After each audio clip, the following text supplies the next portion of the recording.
go. Let's go. Let's go. It's Wednesday. It's 8:05. Well, maybe a little after 8:05. My bad. But you know what it is. Athletes Forum Podcast here with College Sports Crew. Thank you all for tuning in. Thank you all for coming back. Thank you all for dropping a comment and making this an interactive podcast. Appreciate everyone's support along the way. We got a nice little fourth topic show today in the mix, right? We're going to talk about, a couple things that have recent, a couple things to look forward to, right? So excited to dive into that a little bit, especially when it comes to the college basketball field, right? There's a lot going on in college basketball right now as we're gearing up towards March Madness. We're gearing up towards Conference Championship Madness. We're about 3 weeks out from that, 4 weeks out from the Big 20, from the dance, and is running out. Right, we're running out of time for a couple teams, and we'll dive into that a little bit. And we'll preview this week. This week is a nice little slate. It's a nice little slate of games we'll kind of dive into a little bit. But before we dive into things, if you haven't, again, subscribe to the channel below. Thank you all for tuning in. Let's get right into it. College basketball is crazy. Listen, college basketball is nuts right now, right? And I almost feel like I've cursed some teams. I almost feel like I've given some teams like the bad juju, right? Because when I first started coming on to this mix, college football was ending, right? College football was coming to an end. I had to dive into some basketball, wanted to dive into some basketball, and might have said some crazy things. I had some Arizona fans coming after me, right? Rightfully so. And listen, my bad, but we'll dive into what your future is going to look like here in the next day or so, in a couple weeks, but. Talked about Michigan, Nebraska. Those two teams have gone completely different directions. Talked about Illinois and what they've been lately. So listen, there's been a lot going on in regards to college basketball, but it's nuts, right? Even if you just look at the games we got last night, all right, we're coming off a big win over the weekend with UNC over Duke, right? With I believe it was Texas Tech over Arizona, right? No, not Texas Tech over Arizona. Arizona coming off a loss. I forgot. It's not jumping right now. But even looking at these last couple of games, right? Purdue beats Nebraska. Nebraska gone in the complete opposite direction from when they started, right? Since they've lost to Michigan, they've lost 3 out of the last 4. Illinois, right? I just gave them the good vibes, right? I just gave them the good word, right? In regards to the type of team, the team that may be hot, they lose to Wisconsin. UNC beats Duke, right? And they go on and lose to Miami. And then I got Iowa State losing to TCU, right? So it's been a crazy time right now. And then as we are currently going live right now, my Gators are playing Georgia, right? Hopefully they're taking care of business. Maybe we'll log into it and see how it goes. But my Gators, we got a big week. We got obviously Georgia now, but we also got Kentucky on Saturday, which we'll dive into a little bit of that game as well, too. So college basketball has been nuts. It's been off the rails, and this is what this time of the season is about, right? It's about March Madness. It's about the upsets. It's about competitive basketball, all right? Now, as we look at, the top 25, obviously before going into this weekend, and obviously we talk about some of the games we got, right? All right, I got about 4 games that are going to tell us some things, not tell us some things, but 4 games that we're going to need to keep an eye on, right?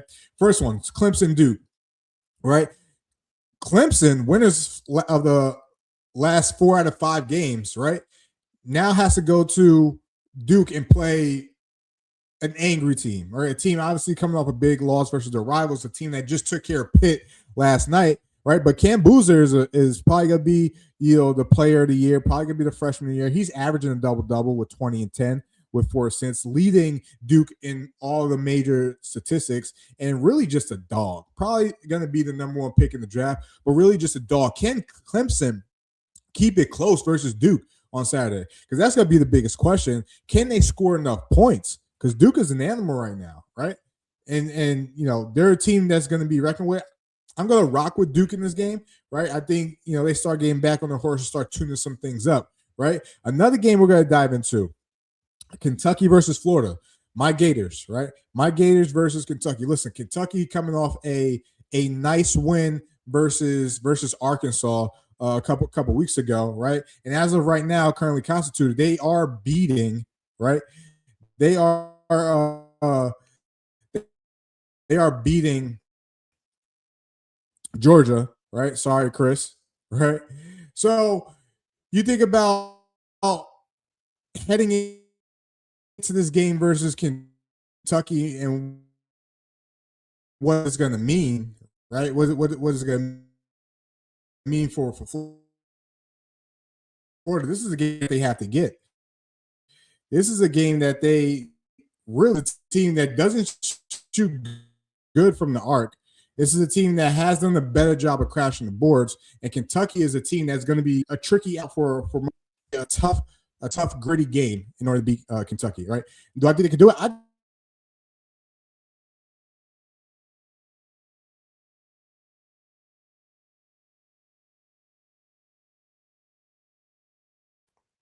All right, there we go. Some technical difficulties there, right? So I just said, if you couldn't hear me, Florida over Kentucky this game at this 3:00 slate.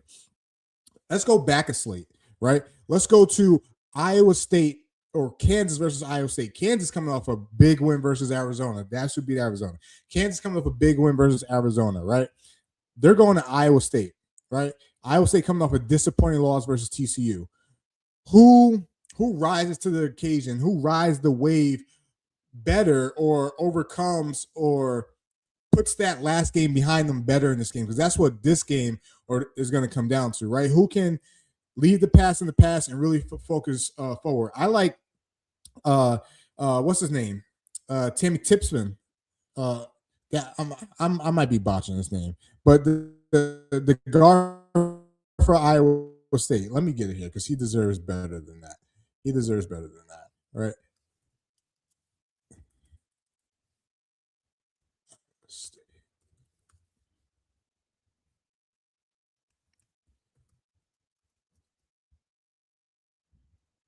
It's gonna bother me if I don't get bro's name right.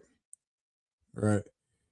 But anyway, we talk about a Kansas team that could be one of the hottest teams right now, right? But every time I give somebody that label, it always goes back against them. And I'm looking at Tamin Lipson, right, for Iowa State. I think he's going to have to be key. I like how Iowa State really moves the ball around, right? And he's the one that's leading the charge of that. I think that's going to have to be key in this game. I think this is going to be a close game, right?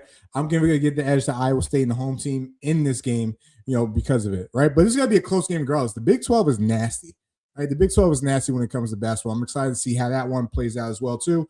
And then we got Texas Tech, Arizona. Texas Tech, Arizona, right?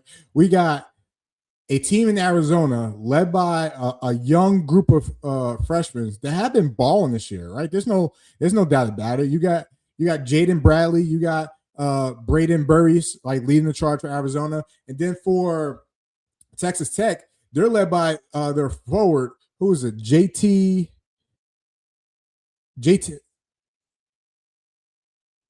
number 15 for Texas Tech, right? So is Texas Tech going to make this a physical game, right? Are they going to be able to slow the game down, right, and really have Arizona really have them play the more physical game in order to win this game? Because that's what's going to be interesting in my eyes, right, and how that pans out. I'm going to take Texas Tech to cover. I think Arizona wins, but it goes back to that video I made a couple days ago, right, when we were talking about history and all that stuff. So I'm excited to see how all that plays out. But as I mentioned before, college basketball is nuts right now. Teams are running out of time. Teams are running out of time in regards to wanting to get things right, wanting to make things sharp, right, heading into March Madness and conference play. So, we'll see how everything pans out. Hey, let's pay some bills over here at College Sports Crew, right? Listen, we're on Twitter. I refuse to call X. We're on Twitter at College Crew. Follow us, College Sports Crew. Follow the TikTok College Sports Crew, right? We just had a show yesterday, Chasing Omaha's first episode of the baseball season with Pops and Snacks and the gang, right? Tomorrow we talk ball on Thursday. So, we got a lot of college sports content coming your way. Indiana, they did well on the portal, didn't they? Right? They did well in the portal. One of the top winners, according to On3, when it comes to the portal, right? And national championships. Life has been good in Bloomington, Indiana. They're about to face their biggest test. they're about to face their biggest test because the honeymoon phase is really over for Cignetti. Now, what I mean by that is that when he came to Indiana, he brought his guys, right? I'm not talking about the coaches. I'm talking about the players. He brought his guys to Indiana, those JMU guys, 14 JMU guys, 7 were there this past season. Those guys are gone, right? The Aiden Fisher's gone. The Surratt's gone. Those guys are gone, right?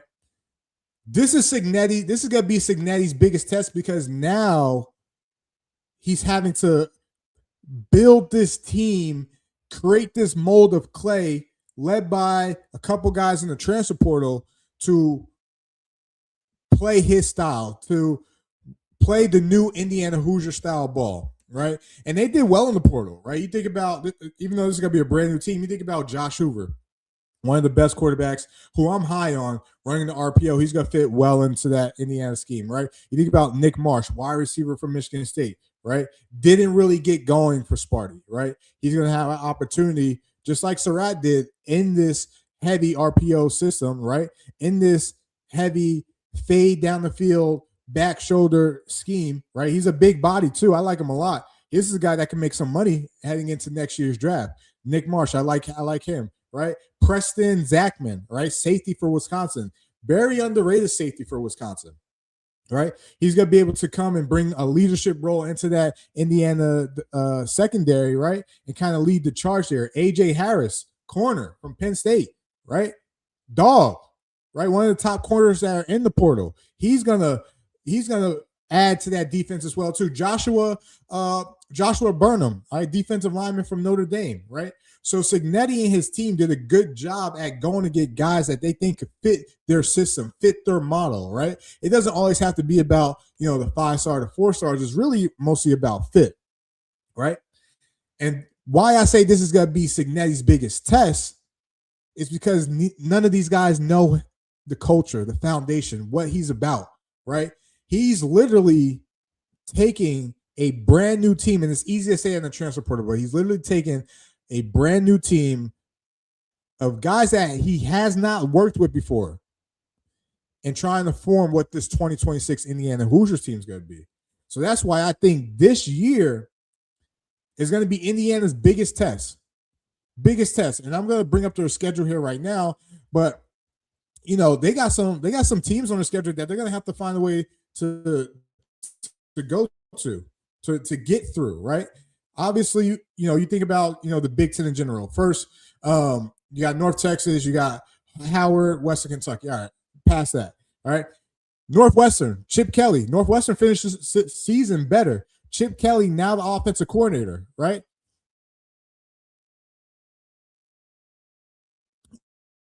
Rutgers, we'll see what that is. It's Nebraska. What's that quarterback, right? Dylan Raiola went to Oregon, right? They got the quarterback from UNLV, right? So what's that going to look like under Matt Rule? Year 4 Matt Rule, right?